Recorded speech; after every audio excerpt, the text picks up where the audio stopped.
उपचुनाव के बीच अखिलेश यादव को सबसे बड़ा झटका। कोर्ट ने दे दिया ऑर्डर तो मुश्किल में आ गई सपा। आखिर कैसे उपचुनाव के बीच अखिलेश यादव की मुश्किलें और समाजवादी पार्टी की मुश्किलें लगातार बढ़ती जा रही हैं, आपको इस रिपोर्ट के जरिए बताते हैं।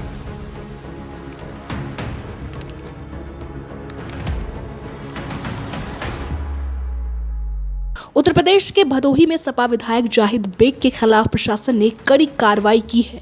नौकरानी सुसाइड मामले में कोर्ट ने उनके 3 मंजिला घर की कुर्की का आदेश दिया है।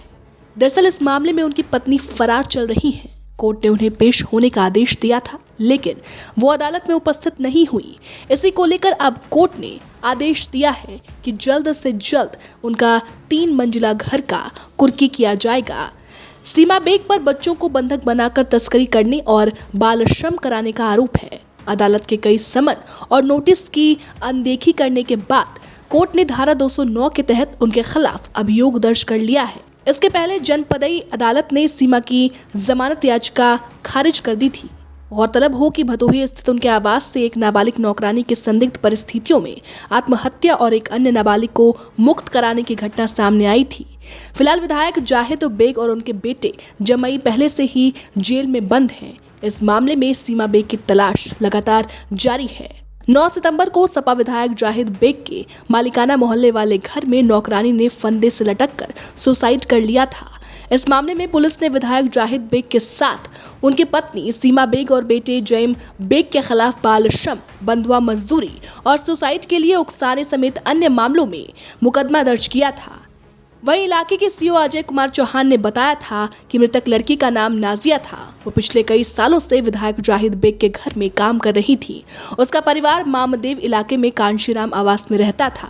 वो मालिकाना मोहल्ले में विधायक के घर के ऊपरी फ्लोर पर एक कमरे में रहती थी। उसी कमरे में उसका शव पंखे से लटका मिला था। जब सुबह वो काफी देर तक नहीं जागी थी तो विधायक के परिवार के लोगों ने जाकर देखा तो उसका शव पंखे से लटक रहा था। वहीं कुछ दिनों बाद भी जावेद बेग के घर से एक लड़की को रिहा कराया गया था।